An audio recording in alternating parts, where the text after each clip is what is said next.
350 élevages touchés, plus de 2 millions de canards victimes de l'influenza ou grippe aviaire. Tel est le bilan dans les Landes pour cette dernière crise aviaire. Et le sujet de notre rencontre aujourd'hui, comment éviter une crise aviaire dans les Landes. Bonjour à toutes, bonjour à tous, bienvenue ici pour cet événement Sud-Ouest dans les magnifiques locaux d'Agroland. Bonjour Odile Faure, vous êtes la responsable des éditions de Sud-Ouest ici dans ce très beau département des Landes qui vous est cher. Pourquoi avoir choisi cette thématique? On va le voir avec vous rapidement, mais on va présenter nos invités.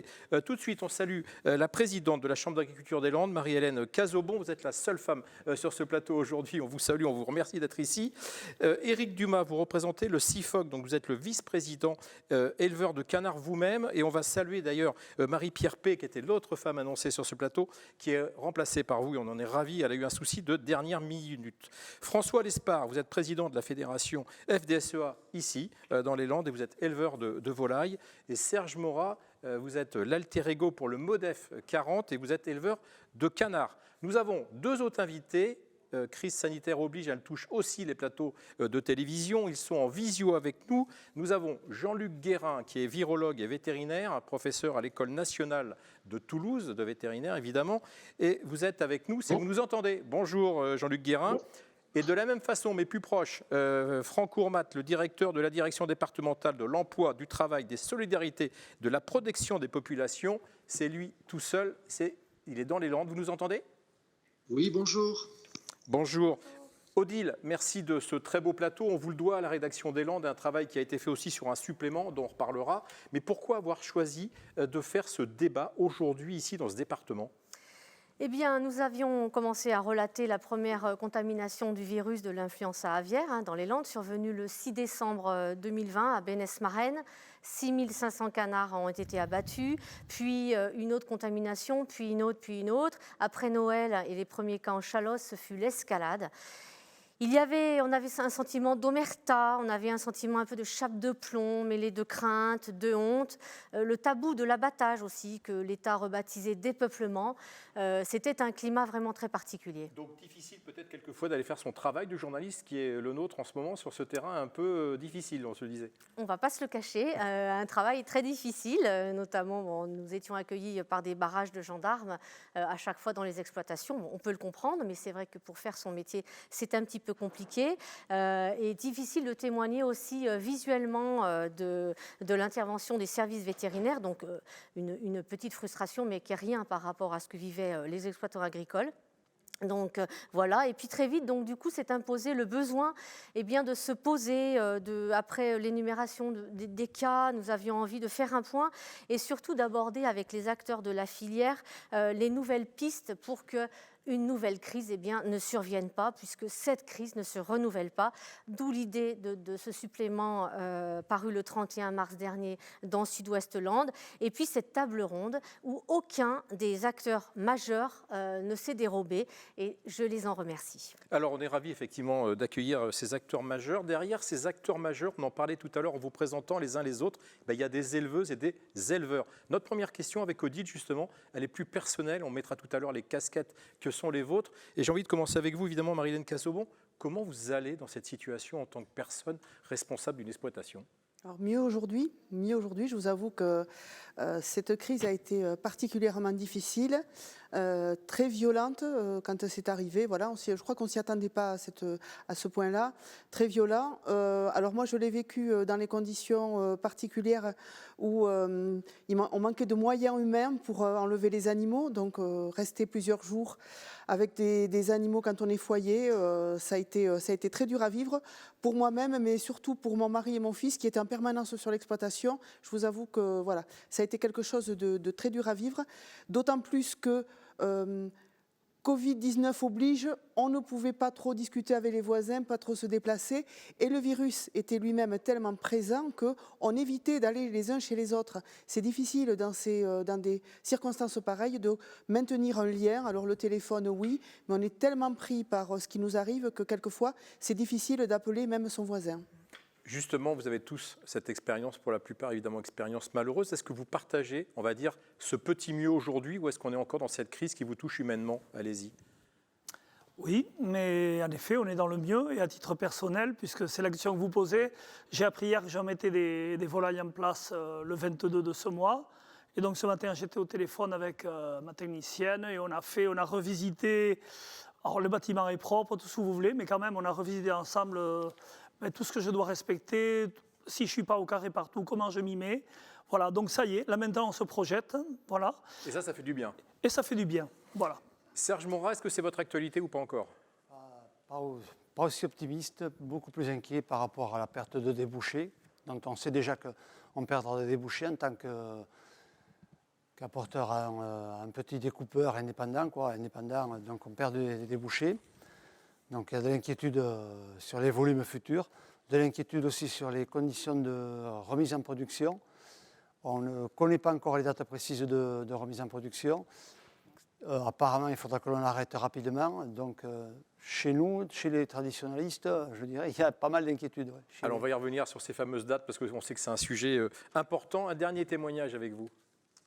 Mieux. Nous savions que déjà que dès que les premiers foyers arrivaient en Chalosse, ça allait être difficile de résister à la vague. Mais à la fois inquiet parce que je vais simplement témoigner que j'ai un associé qui a fait 10 ans d'expérience dans le milieu agricole et sur ces 10 années, il a quand même connu 3 influenza. Mettez-vous à la place d'un jeune agriculteur qui subit 3 années d'influenza, qui s'interroge. Bon, le rebond, on va le refaire, on va se relancer, c'est notre devoir, mais impatient de retrouver nos animaux et notre métier. Je crois que c'est important, on va garder ça. On sent effectivement encore cette plaie qui est évidemment pas totalement fermée. Odile, vous avez eu des témoignages assez poignants d'ailleurs dans le supplément que vous avez sorti dans cette édition des Landes avec des agriculteurs, des éleveurs qui témoignaient. Allez, on va aller chercher nos experts qui sont en visio, non pas qu'on n'en est pas sur le plateau, mais on va aller vers Jean-Luc Guérin. Jean-Luc Guérin, est-ce que vous êtes toujours avec nous ? Oui, bien sûr. Merci d'être avec nous pour cette rencontre. On parle d'influenza, on parle de grippe aviaire, on parle de H5N8. Est-ce qu'on a toujours raison d'associer les trois? D'abord, on va être sur la sémantique et la science avec vous. Et puis après, on verra si on parle toujours de la même chose sur ces 3 crises dont on vient de parler rapidement avec nos témoins. Oui, alors après, je ne vais peut-être pas rentrer dans la sémantique, si vous voulez. Globalement, on parle de la même chose. J'aime pas trop le terme grippe aviaire parce qu'il est connoté quand même risque humain direct. Donc, je préfère qu'on reste à l'influenza aviaire. Et effectivement, on est maintenant, depuis quelques années, avec un risque majeur qui est le risque H5N8. Je dis risque majeur, mais on en reparlera peut-être. Quand on s'intéresse aux influenza, il faut toujours imaginer qu'on peut avoir des surprises, des bonnes ou des mauvaises. Et donc, ça veut dire que, par exemple, en ce moment, on est en train d'essayer de faire le retour d'expérience, le bilan. Alors, chacun à sa place. Moi, je le fais avec les banques de prélèvements qui ont été faits pour essayer d'en tirer le maximum d'informations. Mais en même temps, il faut se garder en tête qu'il n'y a pas que le H5N8, que quand on parle de prévention de l'influenza, il faut toujours garder à l'esprit qu'on peut avoir demain, dans 2 ans, 3 ans, 4 ans, un autre virus qui arrive sur notre territoire. Cette année, M. Guérin, le virus avait-il un caractère particulier? Alors, sans doute. Alors, je dis sans doute parce que moi, j'appartiens à une catégorie de personnes qui, forcément, par définition, doit rester très prudent. Mais effectivement, ce que l'on a observé sur le terrain et ce qu'on commence à observer... On n'a pas de notre liaison. Oui, on a perdu M. Guérin. On va retrouver M. Guérin rapidement. Est-ce qu'on a Franck Ourmat avec nous ou pas? Oui, je vous confirme. Alors Franck Ourmat, vos services, vous-même, votre adjointe Anne Maillard qui n'est pas là, ont été sur le pont H24, comme on dit, 7 jours sur 7, avec une grosse pression, une grosse charge de travail. Il a fallu préparer les arrêtés, assister à toutes les réunions de crise organisées par la préfète Cécile Bigot de Kayser. Une pensée également pour les entreprises de ramassage, d'abattage, les entreprises de services. Aujourd'hui, est-ce que vous voyez la fin de la gestion de cette crise ? Est-ce qu'on va pouvoir repartir? Du point de vue des services de l'État et je pense des professionnels, on n'est pas dans la fin de gestion de crise. Et on sait malheureusement par expérience qu'à partir du premier foyer, pour les services de l'État, c'est environ un tunnel de 2 ans sur la prise en compte globale des différentes étapes de gestion de cette crise. Donc si on va du début jusqu'à la fin puisqu'on a également eu l'occasion d'avoir des audits, par exemple, techniques, budgétaires, largement 2 ans après le déroulement des premières crises. Donc on est loin d'être dans la crise, dans la fin de crise. Par contre, on a franchi des étapes et on les franchit une par une avec détermination et mobilisation des équipes. Alors, combien d'exploitations seraient prêtes à repartir aujourd'hui? Alors, ça, c'est une question à laquelle les services de l'État ne peuvent pas répondre. Ce sont les professionnels eux-mêmes qui détiennent à certains égards les clés de la reprise. Nous appartient en tant que service vétérinaire, avec l'éclairage scientifique national de l'ANSES, de prendre des mesures et de rendre possible la reprise d'activité. Ce que je peux vous dire, c'est qu'en tout cas, les professionnels se mobilisent. Et pour donner un premier chiffre et essayer de ne pas en abuser, on a près de 250 foyers qui ont déjà été visités, nettoyés, qui sont techniquement prêts ou tout prêts de pouvoir redémarrer. Mais après, on rentre dans des questions de gestion de zones réglementées sur lesquelles on reviendra, j'imagine. Tout à fait. On a juste une dernière question, Monsieur Ourmat. Donc, on a vu que le retour des volailles était possible. Hein, Monsieur Lespard a témoigné. Donc, l'autorisation a été donnée. Ensuite, il faut la demander au service de l'État pour faire revenir donc les volailles. Avez-vous une date pour le retour des canetons? Alors, peut-être expliquer d'abord pourquoi cette distinction se fonde sur justement les caractéristiques du virus et l'analyse de risque. Hein. Donc, d'où ce traitement différencié d'une part entre espèces, entre les galus et les palmipèdes. Et ensuite, on a une deuxième logique, c'est de gestion de zone. Tout comme après un cataclysme, plus on s'approche de l'épicentre, plus on veut s'assurer que les mesures de décontamination, nettoyage permettront la reprise. On parle de reprise, mais il ne faut pas oublier qu'il y a encore une quinzaine de jours, on avait des foyers nouveaux dans le département du Gers. Je crois que c'est important de l'entendre. Donc oui, il faut absolument être à l'écoute des professionnels et de la nécessité économique humaine, tout simplement, de reprendre les activités, mais on doit être toujours dans cette balance, on le voit sur d'autres domaines et d'autres crises actuellement, entre ce qui est possible en termes de prise de risque raisonnée et de reprendre dans de bonnes conditions. Donc sur les canards, je crois qu'il y aura des calendriers différents selon les zones. Les zones qui vont devenir indemnes, c'est-à-dire pas le cœur de la Chalosse, mais les zones périphériques. On peut espérer que d'ici fin avril, des remises de canards seront possibles. Donc c'est une première respiration évidemment pour la profession. Concernant le cœur de la Chalosse, on est en débat avec les professionnels, avec le niveau national, pour déterminer sans doute une stratégie de levée de zone par secteur. Hein, c'est encore en cours de discussion. On peut espérer une reprise d'activité mi-fin mai. Voilà à peu près le scénario qui paraît le plus crédible, sauf, je dirais, un nouveau voyant d'alerte qui pourrait s'allumer. On est évidemment dans une gestion qui concerne plusieurs départements. Franck Ourmat, avant qu'on revienne vers Jean-Luc Guérin, avec qui la connexion va être établie, j'en suis certain, est-ce qu'on peut faire un petit point, avant de retourner justement vers nos professionnels sur le plateau, sur les indemnisations?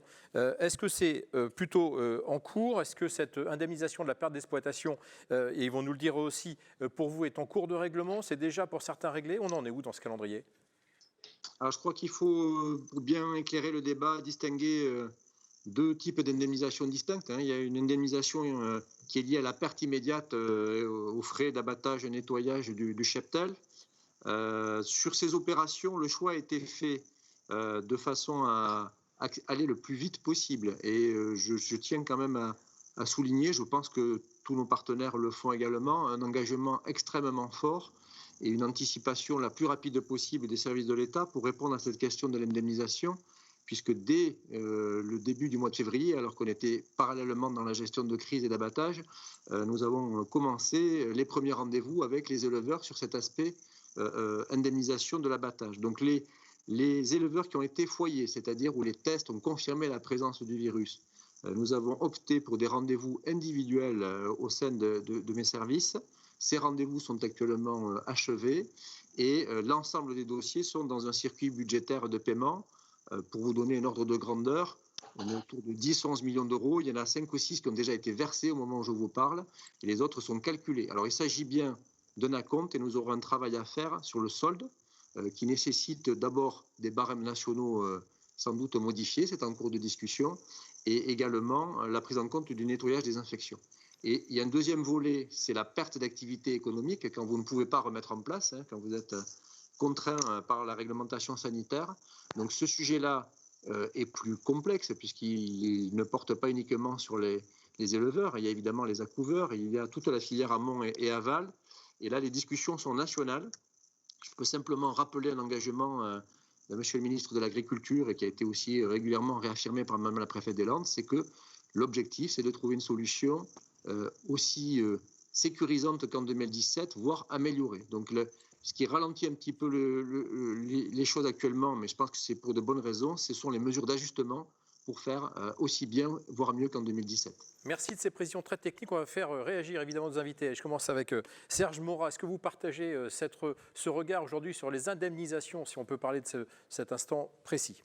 Alors, la semaine dernière, j'ai eu pas mal de coups de fil de producteurs indépendants qui étaient en attente d'indemnisation par rapport aux animaux abattus.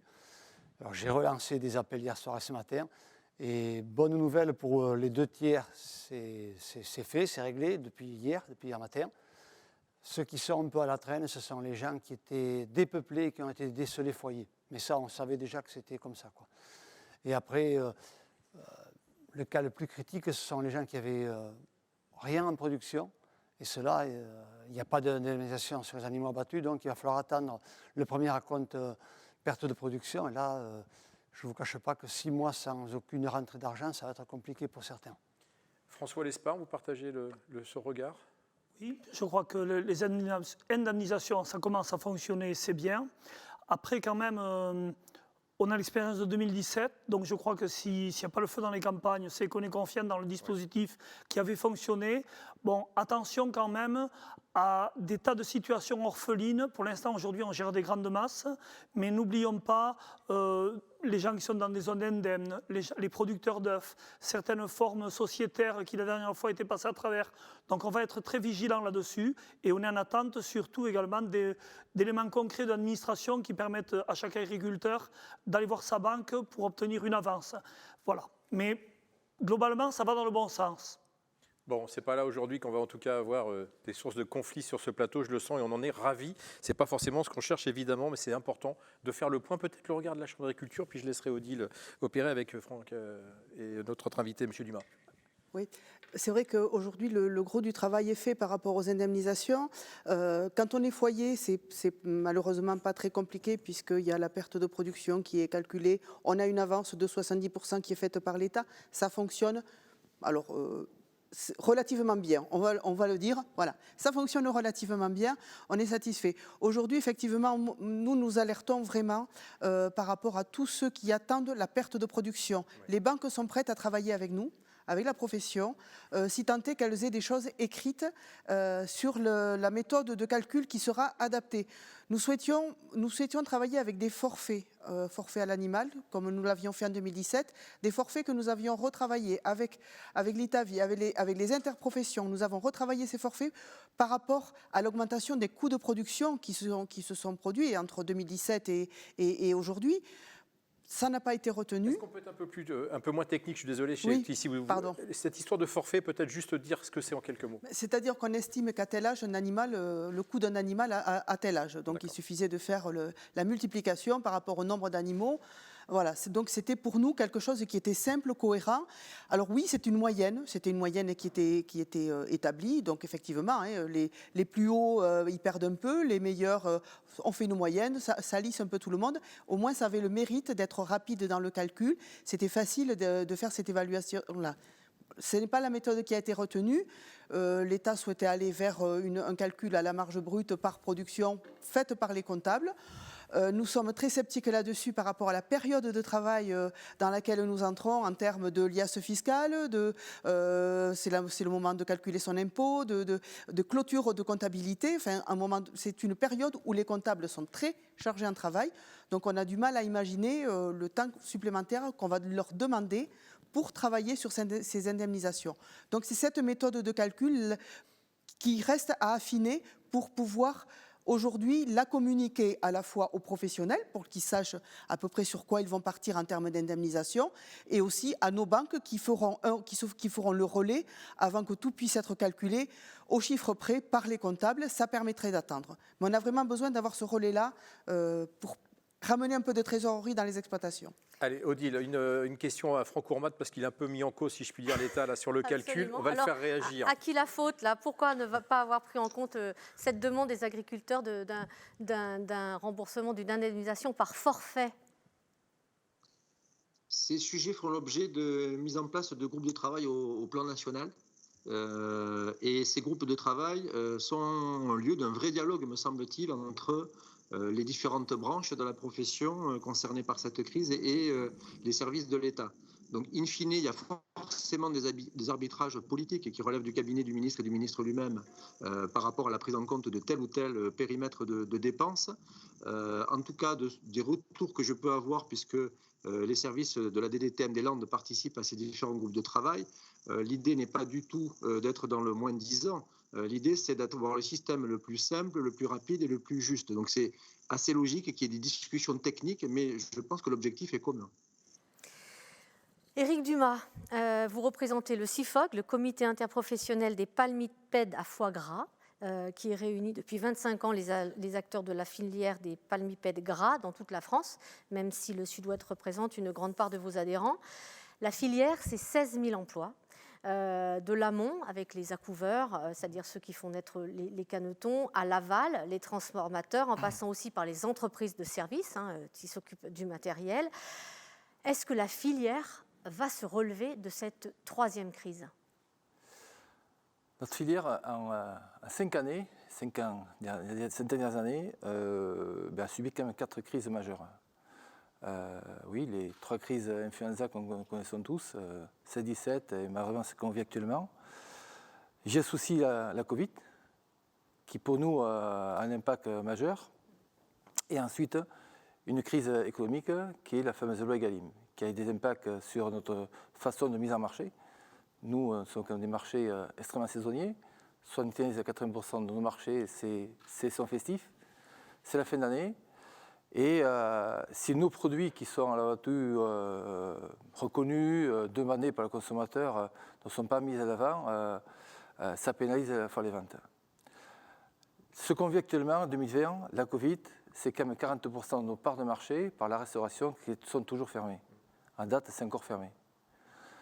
C'est quand même 13% de notre production, notre potentiel de production arrêté et diminué en 2020, et une projection avant influenza de 20% de moins lié toujours à la Covid. Difficile de tenir, de résister, mis à part que nous avons quand même des structures, rien de costaud. Nous croyons aux produits, nous croyons à la filière, des exploitants qui adorent le métier, qui aimons avant tout faire plaisir, parce que c'est avant tout des actes de plaisir, des moments exceptionnels qu'on partage en famille.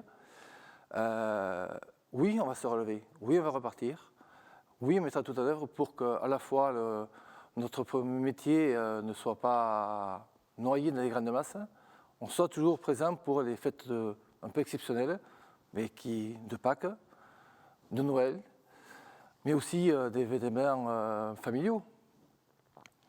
Mais maintenant, il faut que se remette tous au travail avec l'ensemble des interpros. J'associe l'interpro de la volaille et des produits festifs qui l'envolent, qui doit aussi remettre en cause un peu nous-mêmes notre façon d'élever.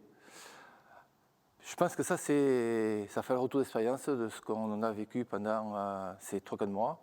Les groupes de travail nationaux qui ont été mis en place par notre ministre vont servir à consulter et avoir une feuille de route. Alors justement, ce retour d'expérience, ça va être notre deuxième partie, on y arrive et on tient nos délais. Juste peut-être revenir quand même vers Jean-Luc Guérin, parce qu'il a été coupé tout à l'heure techniquement, le malheureux.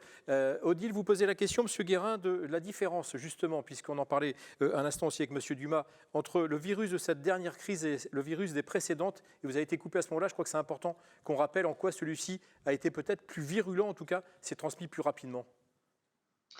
Oui, ce qu'on pense maintenant, c'est que le virus de 2020-2021 D'abord, il se réplique plus fort, c'est-à-dire qu'en fait, les animaux infectés produisent plus de particules virales.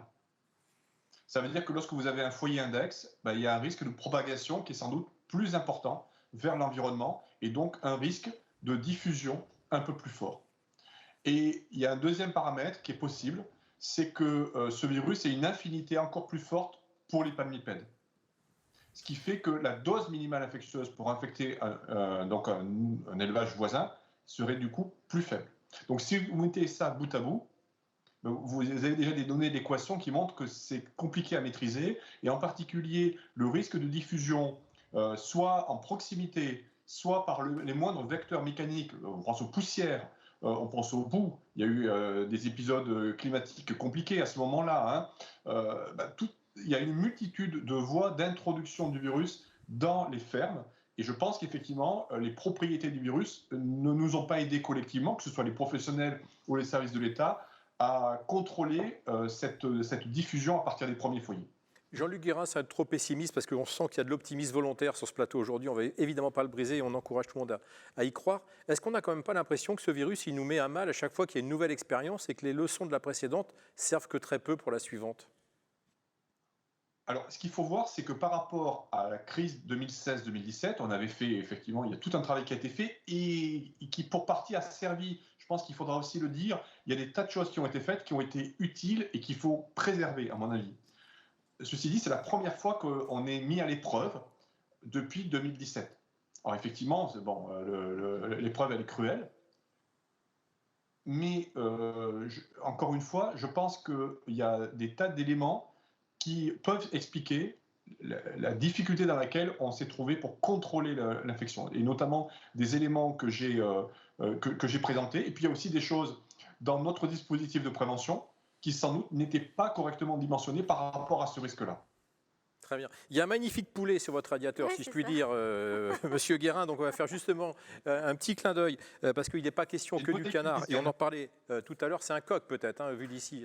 En tout cas, je sais, Odile, que vous avez rencontré Paul Lebar de Maïsadour, qui dirige Fermiers du Sud-Ouest. Peut-être un petit mot justement sur cette filière des volailles ici. Oui, Monsieur Lespard a témoigné, effectivement, les volailles sont les victimes collatérales, comme on a dit dans le Sud-Ouest de cette crise aviaire. Chez Fermiers du Sud-Ouest, c'est 500 000 volailles qui ont été dépeuplées, 700 000 dans toutes les Landes. Donc ça, c'est vrai qu'on ne s'en rend peut-être pas compte, même si les consommateurs ont peut-être cherché un peu plus que d'habitude le fameux poulet landais, mais il y en avait quand même dans les étals, et il y avait des poulets avec le label. Mais c'est vrai que la production a été réduite de moitié. François Lespard, vous témoignez que les volailles sont les victimes collatérales ? C'est clair. Et c'est clair, et il faut le dire aussi, ça a été vécu par les éleveurs de volailles avec une vraie amertume, un vrai ressentiment. Voilà. Alors, ils sont de l'incompréhension, je pense, Monsieur Lespard. Peut-être qu'il faut l'expliquer, oui. Oui, incompréhension, oui. Et puis ensuite, après, il faut être raisonnable, comme l'a dit M. Guérin. Le virus, ce coup-ci, s'est attaqué principalement au canard. Il aurait pu s'attaquer au poulet. Voilà. Mais globalement, quand même, sur le terrain, c'est certain, les éleveurs de volailles ne se sentaient pas coupables. Donc, globalement, je crois qu'il y a une nécessité de préserver l'unité de l'élevage, parce que vous avez nombre d'éleveurs qui sont à la fois producteurs de poulets et producteurs de canards, mais c'est quand même à prendre en considération pour l'avenir. On doit protéger tout le monde, oui. Alors, vous parlez justement de rester solidaire. Je crois qu'on peut passer à notre deuxième partie et au cœur du débat. Il y a eu clairement un schisme. Quand on n'était pas totalement sorti de la crise, on était encore dedans, par rapport à sortir ou non, laisser les canards à l'extérieur ou les rentrer. Donc, il y a une histoire de dérogation. Donc, on va l'expliquer un petit peu aux téléspectateurs, et notamment peut-être M. Ourmat pourra nous éclairer là-dessus. On a vu des canards à l'air libre pendant cette crise, alors que d'autres étaient rentrés. Donc c'est vrai que pour le grand public, c'était un petit peu compliqué. Monsieur Ourmat, est-ce que vous pouvez nous éclairer sur la règle qui a été celle de rentrer les canards, mais on pouvait quand même déroger à cette règle. Alors, est-ce que vous pouvez nous éclairer un petit peu là-dessus ? Ah, attendez, on vous entend pas. Votre micro peut-être. Est-ce que vous avez coupé votre micro, monsieur? Excusez-moi. Voilà, allez-y. Excusez-moi. Sans rentrer dans le détail, parce que c'est quand même relativement complexe, en 2017 a été accordé un principe de dérogation pour un certain nombre d'élevages pour conserver en plein air des animaux, y compris pendant des périodes de risque. Donc, je laisserai le professeur Guérin rappeler cette notion de période à risque, qui est liée au mouvement migratoire. Et ce système de dérogation donc, permet à un certain nombre d'élevages d'obtenir la capacité à conserver en plein air des animaux au-delà des bâtiments permettant l'élevage. Ce dispositif a fait l'objet de nombreuses demandes chaque année. Ce n'est pas une originalité pour l'hiver 2020-21. Et un certain nombre d'acteurs avaient alerté sur les risques que posait ce système dérogatoire. En particulier, je le dis très simplement, Monsieur Morat avait saisi mes services, avait plusieurs fois interpellé également tous les partenaires sur les risques posés par ce dispositif réglementaire. Alors justement, on va revenir vers vous, monsieur Ourmat. Ce n'est pas une question, mais je pense comme monsieur Morat est là, peut-être lui demander de nous expliquer pourquoi cette demande. Nous avons interpellé les services de l'État par rapport à l'interprétation qui a été faite de la dérogation par certains, puisque le texte disait qu'il fallait avoir au maximum 3200 canards dehors. Malheureusement, ça a été interprété dans le sens où certains ont mis 3200 canards dehors, en plus de ce qu'ils avaient dans les bâtiments. À l'origine, c'était fait pour aider les petits producteurs à garder les animaux en plein air jusqu'à un volume de 3200 en tout et pour tout par exploitation. Et malheureusement, l'interprétation qui en a été faite a été trop large. Et à ce sujet, j'ai un petit exemple qui n'est pas vieux, ça date de ce matin. Nous avons l'exploitation, la nôtre et d'un voisin. Entre les deux, l'une est à 200 mètres et l'autre à 600 mètres. Entre les deux, il y a une exploitation de volailles, d'ornements et de poules pondeuses en plein air. C'est un jeune qui a démarré cette production l'année dernière. 40 tests PCR effectués la semaine dernière, 40 tests négatifs. Il n'a eu aucune mortalité, rien. Quand les volumes sont réduits, sont faibles, malgré le fait qu'il y ait des animaux en plein air, malgré le fait que nous ayons été tous les deux éleveurs de canards foyers, les galus au milieu n'ont rien pris. Donc c'est la preuve que, pour nous, pour moi en particulier, c'est la preuve que ce n'est pas incompatible d'avoir des animaux en plein air avec des poulets à côté. J'ai bien dit le préalable, si les volumes sont réduits. On a bien compris. Et désolé, M. Ourmat, mais c'était important, on va vous redonner la parole tout de suite. On vous laisse continuer, c'était important d'avoir cette précision, puisqu'il était cité par M. Morat. Et du coup, combien de dérogations avez-vous accordées cette année, M. Ourmat, vos services? Alors, nous avons eu environ 250 de demandes de dérogation en début de période, c'est-à-dire vers la mi-novembre. Et 150 ont reçu une réponse positive, 40 une réponse négative, et les autres étaient en instance de traitement au moment où les premiers foyers sont apparus, ce qui a évidemment immédiatement arrêté tout traitement de demande de dérogation. Ce qui est important quand même de constater, c'est que la demande de dérogation intervenait à un moment où on demandait à l'État de constater une situation de terrain déjà en place. Je crois que c'est important de bien le signaler, et les demandes de dérogation s'appuient systématiquement sur le rapport d'un vétérinaire sanitaire qui nous indique que toutes les conditions sont réunies au niveau biosécurité pour permettre d'accorder cette dérogation. Compte tenu de la période de vigilance dans laquelle on se situait, on avait essayé cette année d'accorder des dérogations, non pas dans la stricte application de l'arrêté, mais en posant un certain nombre de conditions supplémentaires. C'était un premier pas d'une initiative locale, mais qui était complètement validée régionalement, puisque la direction régionale joue un rôle majeur dans le pilotage de ces différents dispositifs. Et les dérogations ont été accordées, par exemple, en demandant, en fonction de l'âge des canards, de les sortir plus tard, en demandant de réduire les parcours, en demandant de réduire la durée d'exposition. Donc ce système de dérogation, on a essayé de le maîtriser. Je crois que maintenant, il faut faire une analyse collective des conséquences de ce système de dérogation. Et même si j'entends parfaitement le cas concret qu'évoque M. Morat, je pense qu'on va attendre un rapport national de l'ANSES beaucoup plus global pour nous indiquer si c'est un des aspects sur lesquels il nous faut travailler pour ne pas revivre ces épisodes. Dans ce cas-là, vous serez prêt à reconnaître ou à admettre qu'effectivement, peut-être que des dérogations étaient un peu trop accordées, ou bien que c'est une question en tout cas qui se pose? Alors que la question se pose, quand on enchaîne 3 crises en 5 ans, je pense qu'il serait déraisonnable de ne pas se poser de questions. Après, je rappelle que le rôle des services de l'État, c'est d'appliquer la réglementation telle qu'elle a été discutée nationalement entre les fédérations professionnelles et le gouvernement. Donc on est dans un cadre réglementaire que nous devons d'appliquer. Monsieur Dumas, vice-président du CIFOG, vous êtes vraiment contre ces dérogations? Je veux simplement préciser que depuis les dernières crises d'influenza 2016 et 2017, la profession, et notamment le CIFOG, s'était positionné en disant que c'était des dérogations. Le seuil qui était tolérable, ce sont 250 animaux, où l'on considérait comme un élevage non commercial ou commercial au-delà. Voilà. Nous, c'est clair, on n'enlève rien à notre modèle d'élevage qui est le plein air avec parcours. C'est pas ça.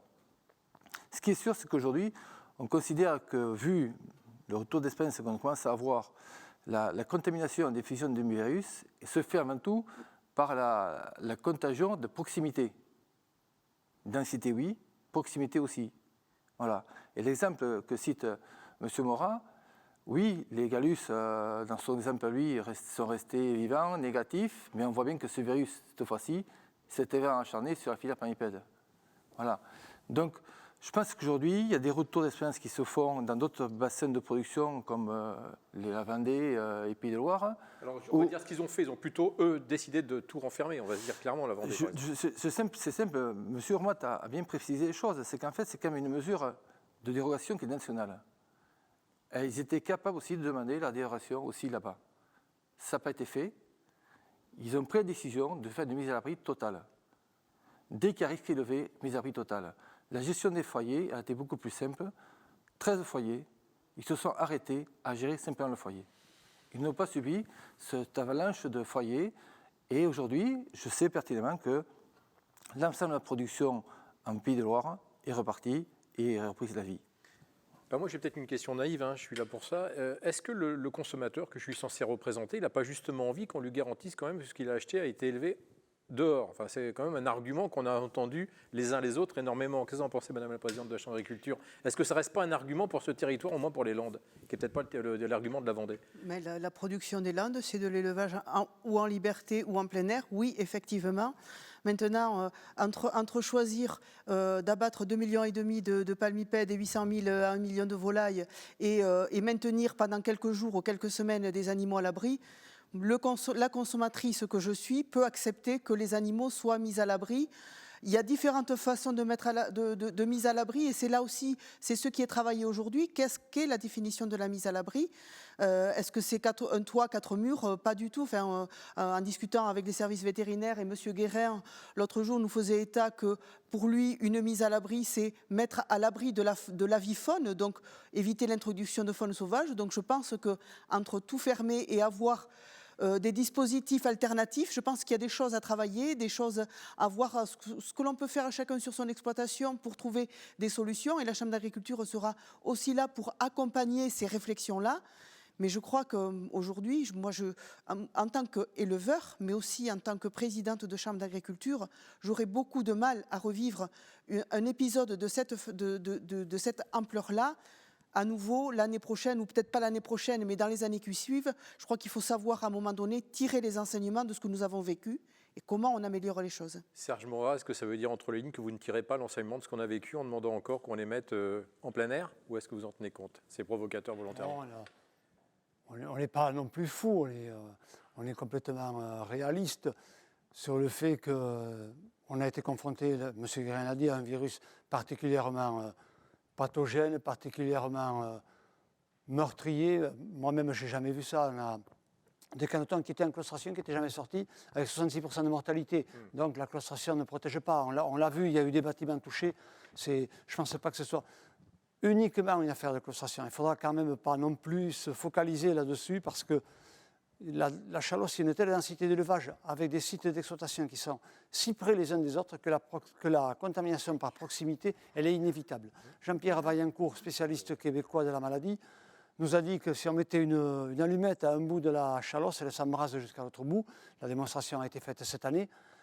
Et même le Tursan a flambé en suivant. La claustration, ça peut être peut-être un élément. Je pense aussi au filet, parce que la claustration pose d'autres problèmes. J'ai entendu parler de maladies sur des canards, et je ne veux pas allonger les débats, d'entérite nécrotique. J'ai 43 ans de carrière derrière moi, je suis désolé, je n'ai jamais entendu parler, sauf cette année à cause de la claustration. Donc on va ouvrir certainement la porte à d'autres problèmes, mais ça, on le verra au fur et à mesure. Alors, professeur Guérin, on va le rejoindre, mais François Lespard, il y a un mot qui vient d'être dit, c'est densité. Qu'est-ce que vous répondez à ça? Alors moi je réponds, je me fonde sur un peu une vérité scientifique. Alors le Covid n'a pas permis sur le terrain de faire des réunions publiques et de diffuser de l'information. Voilà. Bon, quand on a entendu, comme moi, à plusieurs reprises, le professeur Guérin ou les vétérinaires locaux, bon, au bout d'un moment, on comprend que pour un oiseau migrateur qui arrive instantanément sur un périmètre, sur un parcours, on est capable de multiplier par des milliards le nombre de spores ou de virus qui se baladent. Bon, les éleveurs qui ont eu la chance de l'entendre et rapidement dans leur tête, on bouge. Voilà, on bouge dans sa tête et on se projette et on se dit, on ne peut pas continuer comme ça. Voilà. Alors après, moi je comprends qu'on ne fait pas avancer les gens avec une matraque. Et moi je suis à l'écoute. Il y a des producteurs aujourd'hui, en 2021, la fin d'année, producteurs fermiers par exemple, ils n'ont pas un canard à mettre dans leur boîte de conserve parce qu'ils n'ont pas la possibilité de les mettre à l'abri, ils n'auront pas construit des bâtiments. Mais plutôt de dire on ne peut pas, mais on cherche des solutions ensemble. Qui est capable de les approvisionner peut-être, de les dépanner pour 2021, le temps qu'ils se mettent en route?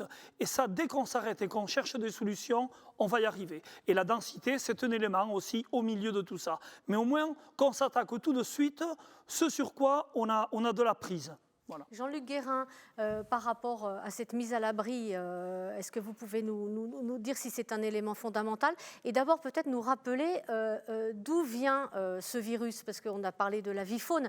Est-ce que vous nous confirmez que cette année, c'est venu de la faune sauvage? La fois précédente, c'était venu plutôt par l'Europe de l'Est. Expliquez-nous. Alors, ce qu'on sait, c'est que les introductions viennent de la faune sauvage. Et d'ailleurs, ce qu'il faut dire, c'est que les événements dans la faune sauvage se poursuivent encore tout récemment. On a observé des mortalités au nord de l'Europe et en... Ah. Bon, alors... Ça s'appelle le suspense. Hein. On fait monter l'information. Il est revenu. Allez-y, monsieur Guérin, c'était momentané. Allez-y. Tout le monde est pendu à vos lèvres. Allez-y.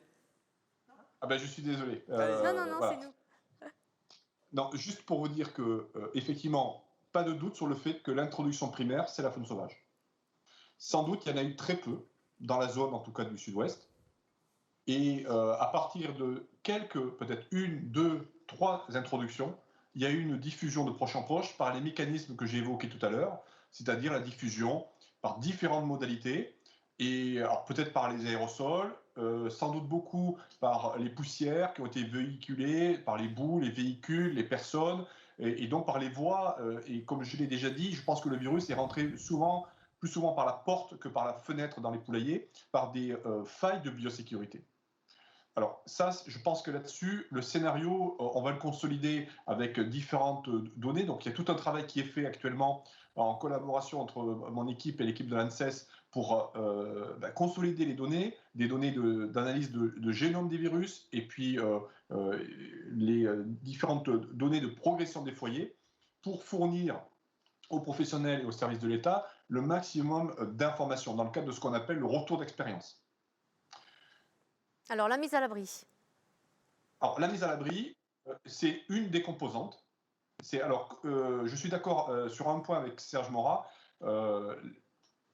La mise à l'abri ou la claustration n'est pas l'alpha et l'oméga de cette crise-là. Mais par contre, c'est pour moi un des éléments qui compte, parce que ça réduit, si vous voulez, l'interface avec la faune sauvage. Et si jamais il y a un foyer index, ça réduit le risque de diffusion du virus à l'extérieur. Ce qu'on pourrait appeler la connectivité entre les élevages. Parce que vous avez moins de plumes, de poussière, etc., qui vont voler sur les parcours et éventuellement aller plus facilement chez le voisin. Ça, je pense que c'est évident. Par contre, il n'y a pas une solution qui est 100% efficace. Et donc la difficulté dans cet exercice, c'est qu'il faut accumuler toute une série de mesures avec des digues dont aucune n'est 100% efficace. Et c'est l'accumulation de ces éléments-là qui nous aidera, je l'espère vraiment, à juguler, à empêcher une prochaine crise. Professeur Guérin, on a l'impression, et encore un parallèle d'observateurs non avertis, mais plus on se parle de ça, plus on parle de confinement, plus évidemment on pense à une autre maladie qui nous touche tous en ce moment en matière de pandémie. Est-ce qu'on réfléchit, et on a vu que l'autre jour, Seva, qu'on cite régulièrement chez nous, puisque c'est une extra belle entreprise, une belle ETI de Nouvelle-Aquitaine, planchait sur le vaccin. Qu'est-ce que vous nous dites, vous, sur une actualité potentielle du vaccin, et est-ce que vous fixez des échéances ? Alors, avant de fixer des échéances, il faut faire un travail d'analyse de l'opportunité d'aller vers cette stratégie-là. Et là, ça fait partie d'un des thèmes qui est travaillé actuellement. Il y a un groupe de travail qui a été mis en place par Monsieur le ministre, et je trouve que j'ai la chance d'y participer. Et dans ce groupe de travail, il y a des scientifiques, il y a des représentants des différentes familles professionnelles, pour déjà faire le point sur l'opportunité. Est-ce qu'on doit aller vers cette stratégie-là ou pas? Quels en sont les avantages? Quelles en sont les contraintes? Et je pense que là, il faut quand même se garder un petit temps d'échange pour bien poser les choses. Et si jamais... Donc moi, je pense que ça fait partie des choses qu'il faut étudier à fond. Est-ce qu'on peut y croire? Oui, on peut y croire. C'est clair. Techniquement, c'est possible. Maintenant, moi, je reste aujourd'hui prudent. Je pense qu'il faut bien comprendre que si on va vers la vaccination, d'abord, ça reposera sur un socle qui est la biosécurité et la surveillance. Si on n'arrive pas à gérer correctement la biosécurité et la surveillance, jamais de la vie on pourra mettre en œuvre la vaccination. Donc c'est le vaccin et les gestes barrières. C'est d'abord les gestes barrières. D'abord les gestes barrières et ensuite le vaccin. La distanciation sociale qui est tout simplement la mise à l'abri des animaux. Et la vaccination, on y réfléchit, on travaille effectivement en lien avec les industriels. Mais avant même, si vous voulez, il y a le travail des industriels, mais encore une fois, il y a le travail à la fois des professionnels, et il y a des débats qui peuvent s'opérer entre les professionnels des palmipèdes, des poulets, les exportateurs, etc., les scientifiques et les services de l'État, pour voir ensuite, parce que derrière, éventuellement, il y a des enjeux financiers. Dans les colonnes de Sud-Ouest, récemment, Seva parlait de 18 mois à 24 mois. Vous partagez ces délais possibles avec l'industriel qui est le groupe Seva, ou est-ce que vous pensez qu'on peut aller plus vite? L'industriel a ses propres calendriers. Voilà. Donc moi, je ne vais pas donner des conseils à Seva. Ce que je peux vous dire, c'est qu'il faut quelques mois aujourd'hui pour arriver quand même à définir s'il y a opportunité ou pas opportunité de rentrer vers une stratégie vaccinale et de la défendre, parce que ça veut dire concrètement qu'il faudrait que le gouvernement français le défende auprès des partenaires européens et puis des pays tiers. Donc c'est un travail qui est quand même lourd. Ce que je peux dire, c'est que tout le monde est prêt à jouer le jeu et à étudier les choses à fond et en toute transparence. Ça va prendre quelques mois et en parallèle, il y a un travail des industriels dont le métier est de mettre à disposition un outil vaccin, mais c'est deux choses différentes. Il y a la mise à disposition d'un vaccin et puis il y a la définition d'une stratégie vaccinale pour définir est-ce que oui ou non il faut utiliser l'outil vaccin? Si oui, dans quelles circonstances, dans quelle population et quels seraient les dispositifs de surveillance et de traçabilité des animaux vaccinés? C'est clair. Alors nous avons évoqué la densité, la question de la densité. La densité est-elle coupable, comme nous avons titré dans notre supplément de Sud-Ouest. Monsieur Dumas, la filière, en tout cas les producteurs et même l'amont et l'aval, est-elle prête à remettre en question la densité et également le mode de production en séquençage, si j'ose dire. Certains élèvent les poussins, d'autres alors je ne suis pas spécialiste, mais les canetons, les canetons, puis ensuite les jeunes canards, puis ensuite il y a le gavage, donc ce séquençage-là, qui est vraiment devenu maintenant une habitude. Est-ce que vous seriez prêt à remettre à plat la densité et ce mode de production, s'il le fallait? Tout d'abord, je pense que l'un des premiers travaux qu'il faut que l'on fasse, c'est d'abord retravailler notre biosécurité. Quand on parle de biosécurité, c'est au quotidien, les gestes barrières, le masque, se laver les mains. Et ensuite, comme a évoqué le professeur Jean-Luc Guérin, la vaccination. Mais prudence à la vaccination, je regrette que... Juste un mot sur le mot vaccination. Il y a un autre sujet qu'il faut évoquer, c'est sur la partie économique et les conséquences économiques. C'est-à-dire le coût reporté sur la production. Il y a le coût reporté et les pertes de marché qu'on a sur les sports. D'accord. Voilà. C'est quand même un autre On sujet. rappelle le poids de l'export peut-être? C'est quand même plus de 20% de notre filière qui est un marché d'export. Okay. Voilà. Mais il faut ouvrir le chantier. Ça fait partie de ces réflexions qu'on ne doit pas s'interdire. Quand je parle de biosécurité, c'est notre biosécurité au quotidien, mais aussi cette mise à l'abri. Cette mise à l'abri, je pense que tous, la mise à l'abri, c'est clair la définition. Quand il pleut, on se met à l'abri. Quand on a un risque majeur, on se met à l'abri, individuellement. Un risque majeur, influenza, on met nos animaux à l'abri. Je pense que ça fait partie d'abord du premier travail que l'on doit faire et qu'on doit mener tout un chacun, quels que soient les modèles, quels que soient les volumes, quel que soit le niveau de production. Dans nos exploitations, c'est le premier travail qu'on doit faire. Ensuite, on a parlé de densité d'élevage, densité des élevages. L'équation sera très compliquée. On n'a pas acte, nous, professionnels, à dire « toi tu vas travailler, toi tu vas t'arrêter ». C'est pas ça, c'est pas notre rôle. Nous, c'est trouver des solutions pour que tout le monde puisse cohabiter. Et qu'en même temps, on puisse avoir un schéma de filière où la cohabitation va se faire. J'ai entendu les dégâts collatéraux sur les volailles. Il faut arrêter tout ça. On ne pourra pas continuer à revivre une 4e crise, autant sur la filière pinnipède tout comme sur la filière volaille. Remettre à plat, ça fait partie de ce qu'on va revisiter.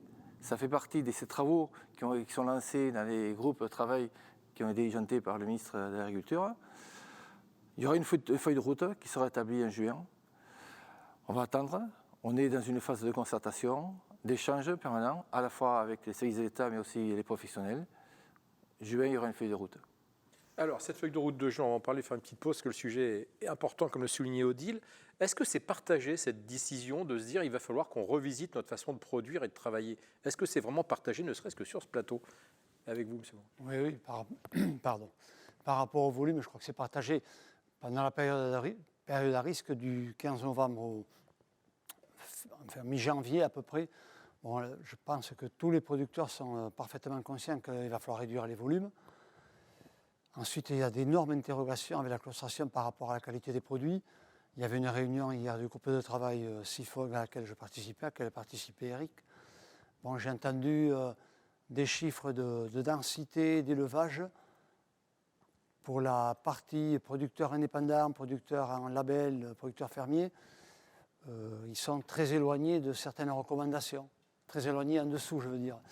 Parce que ces producteurs-là sont inquiets. Je parlais d'inquiétude tout à l'heure par rapport au volume, par rapport à notre reprise d'activité, mais par rapport aussi à la qualité des produits qu'on va peut-être avoir avec du canard qui sera confiné.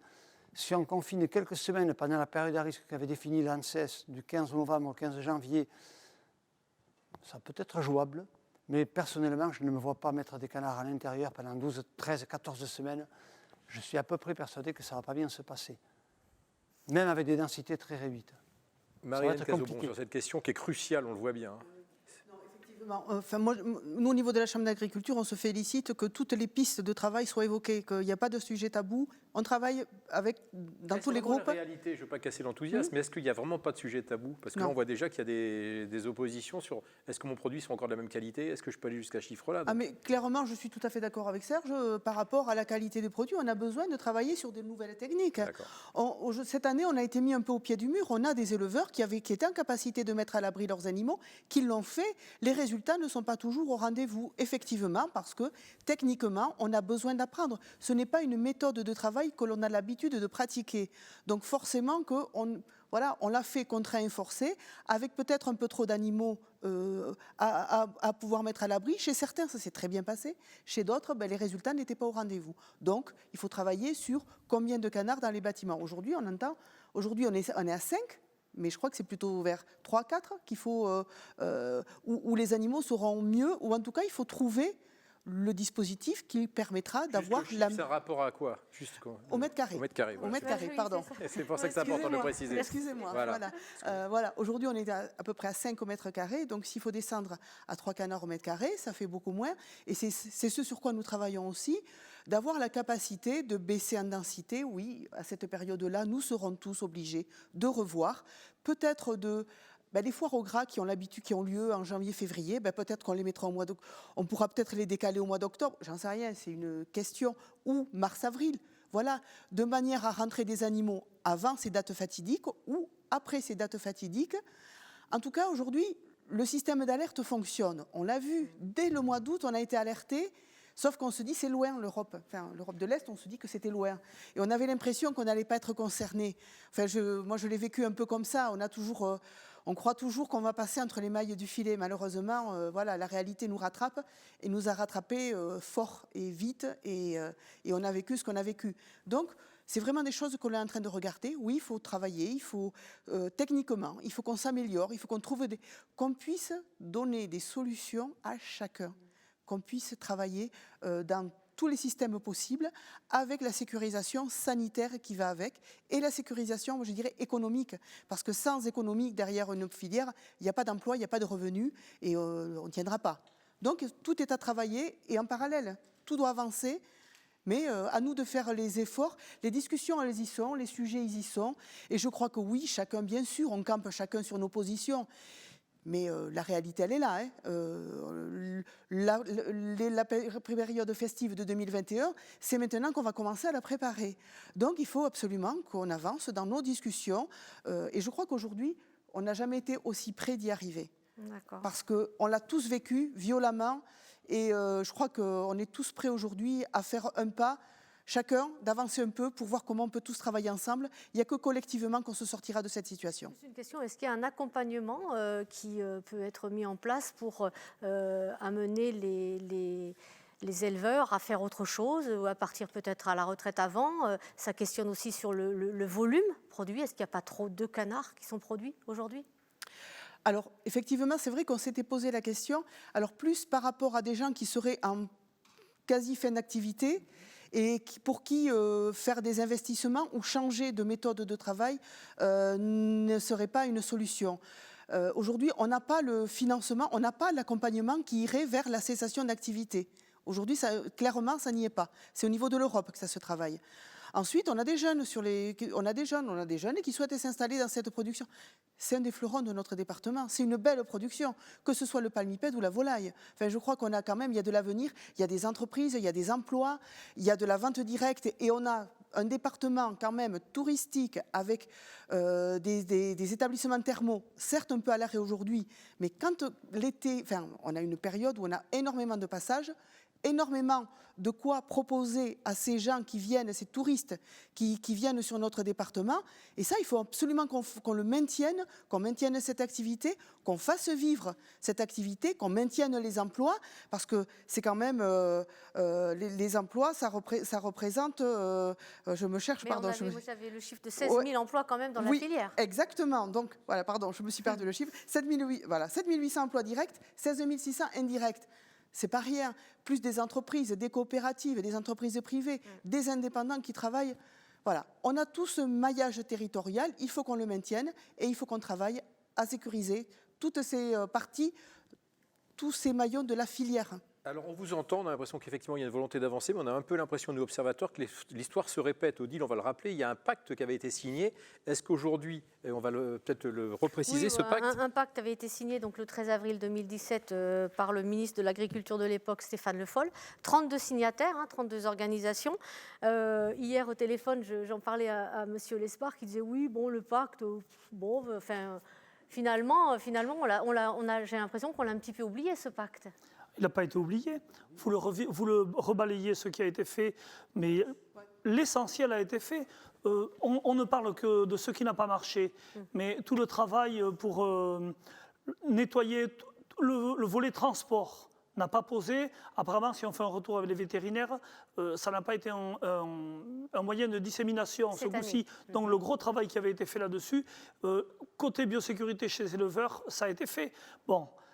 Mais maintenant, quand même, cette attente de règles un peu plus précises de l'État, on est quand même, nous aussi, régaliens au moment, si les règles sont fixées, si on a un cadre, eh bien, écoutez, on se met en ligne. Moi, je veux simplement dire, dans ce paysage-là, les producteurs fermiers, cette année, ont fait un carton en 2020. Bon, quand même, moi quand j'entends ça, il y a eu une super année et il n'y a aucune raison. Le consommateur ne boude pas nos produits. Donc, on a une filière porteuse d'avenir. Bon, il faut se mettre en ligne, tous, pour affronter les réalités. Alors, oui, pardon. Le PAC 2017, comme vous évoquez, c'était un peu la feuille de route des deux crises influenza 2016-2017. Quand on fait le bilan, si on dit qu'aujourd'hui, la CIFOC a été le bras armé de l'État pour gérer la crise, c'est vrai, mais à partir de quoi? À partir d'une discussion qui est la BD avicole, où on a réussi à enregistrer l'ensemble des producteurs sur une donnée avicole, en même temps cartographier l'ensemble des élevages pour géolocaliser et intervenir au plus vite. Beaucoup d'efforts et énormément d'investissements sur la partie transport, qui était le maillon faible 2016-2017. Tout ça, ça a été fait. Aujourd'hui, quand on fait un bilan, rien qu'à date, et on est loin d'avoir fait le constat de retour d'expérience 2021, ces 3 exemples que je viens de citer ont été le point fort qui a permis de gérer la crise. Alors justement, on va prendre ce point positif et on va vous proposer de conclure parce qu'on arrive au terme de cette rencontre qui a été très riche et on va redonner la parole aussi à nos 2 experts qui sont là. Si vous avez une question à leur poser, vous ici, on a une proposition à vous faire. Qu'est-ce que vous pourriez formuler? Et vous en avez déjà formulé un, Madame la Présidente, j'ai envie de dire, en appelant à cet appel à la solidarité et au retour à la normale qu'on souhaite tous, mais on n'en est pas là encore aujourd'hui. Quel serait le vœu le plus cher que vous auriez à formuler aujourd'hui en matière de réponse justement à ce problème? Qu'est-ce qui serait la priorité? Vous commencez et puis on va faire tourner comme ça. Et si vous voulez vous adresser à un des 2 experts, au représentant de l'État par exemple, n'hésitez pas. Non, moi, vraiment, tout ce que je souhaite, moi, pour la profession, c'est que nous travaillons tous collectivement, parce que nous avons des jeunes, nous avons des emplois, une filière amont, aval, nous avons vraiment tout à sécuriser. Et pour que demain, les jeunes qui souhaitent s'installer dans cette filière, qu'elle soit volaille ou palmipède, puissent trouver les opportunités, les marchés, et en tout cas continuer à bâtir notre richesse agricole du département sur ces 2 fleurons. Et j'espère qu'à la fois, l'accompagnement de l'État nous permettra de vraiment repartir dans de bonnes conditions et s'appuyer scientifiquement sur les études que mène le professeur Guérin, ses services avec l'ANSES, pour justement que demain, notre filière, nous puissions vraiment tous travailler sereinement et avoir cet état d'esprit de repartir de l'avant en ayant de l'envie. Et c'est ça qui fait le moteur, c'est l'envie et l'envie de travailler et de produire ces produits d'exception que sont nos filières volailles et palmipèdes aujourd'hui. Merci, on a envie d'y croire et j'espère que vous y croyez vous-même tellement vous le répétez. À vous, M. Liban, sur le vœu. Il peut être plus précis, hein, allez-y. Hein. Alors, il va être très précis. Moi, ce que je souhaite avant tout, c'est que pour la filière, une responsabilité collective pour une filière beaucoup plus robuste. Et j'ai une demande... Pourquoi c'est important, je crois, d'aller plus loin. Responsabilité collective, c'est... Il ne faut pas tout attendre de l'État. Soyons responsables, chacun chez soi, par rapport à un niveau de risque. Et quand on dit qu'il y a un niveau de risque sanitaire, aujourd'hui, chacun chez soi, on doit faire le nécessaire. Et surtout, ne pas opposer les modèles. Très surtout bien. pas. J'ai une demande à faire, Allez-y. simplement, par rapport à l'État. La feuille de route qui sortira, qu'on ne doit pas sujette à interprétation, qu'on soit clair, net. C'est-à-dire qu'il faut qu'elle soit précise. Précise. On va revenir vers les représentants, enfin le représentant de l'État. Serge Morin. Repartir, évidemment, que tous les modèles puissent cohabiter, que l'on s'oriente vers des systèmes avec des densités adaptées à l'hiver, des volumes contrôlés, avec des prix rémunérateurs pour les paysans derrière. Parce que je serais déçu qu'on produise du foie gras au prix du saucisson de haut de gamme. Malheureusement, ça se voit trop souvent. C'est bien noté, François Lespard. Moi, je reviens également sur la notion de responsabilité individuelle. Ouais. À titre personnel, je ne veux pas être celui par qui le virus rentre dans les Landes et je le propager.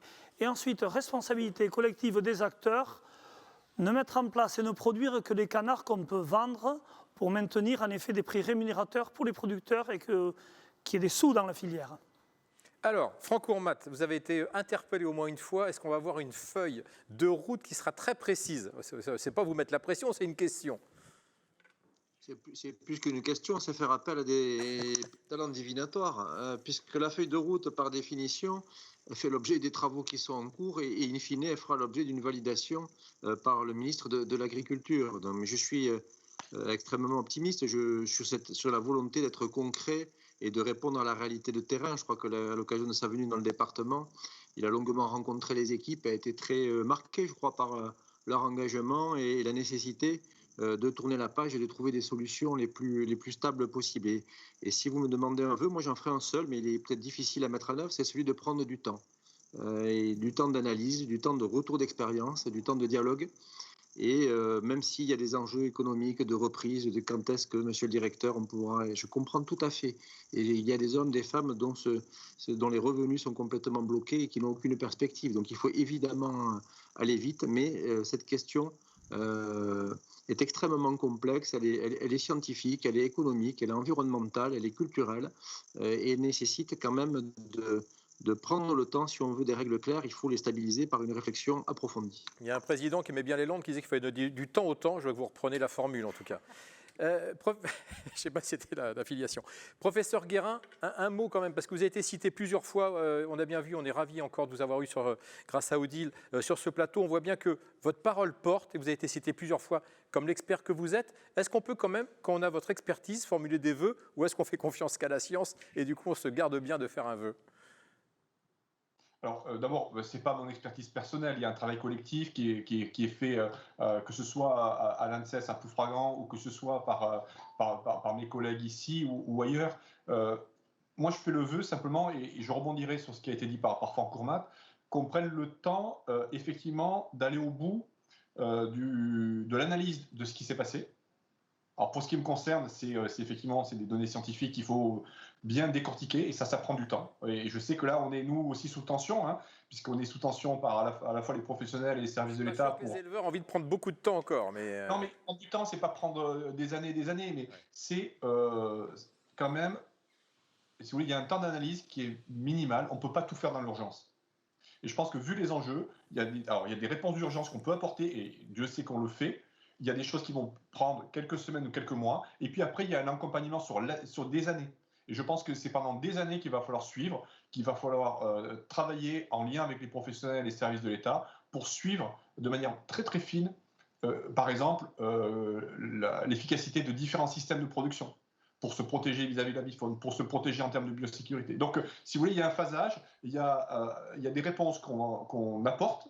Il y a des réponses qu'on pourra apporter, par exemple, pour nourrir la feuille de route qui sera validée par le ministre. Et puis, il y a des choses qui vont prendre... il y a du travail pour des années. Hein.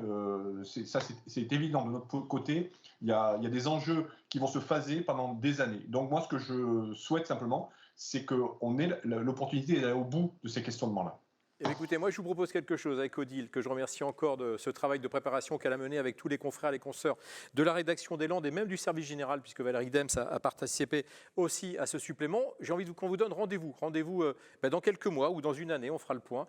Prenons le pari ici sur ce plateau de revenir ici à Groland où on a été extrêmement bien reçus. Merci à toutes, merci à tous. Odile, on va remercier aussi évidemment la Chambre d'agriculture des Landes, les établissements du Sceau, qu'on salue doublement, c'est en plus un lauréat de Néo-Aquitain cette année, une très belle entreprise des Landes qui a accompagné ce concept. On va remercier les équipes de Sud-Ouest Publicité aussi avant de se quitter. Et puis évidemment, on va vous donner 2 conseils pour bien vous porter. C'est manger du poulet, manger du canard, évidemment des Landes. Bonne fin de journée, bonne journée à toutes et à tous. À bientôt, au revoir.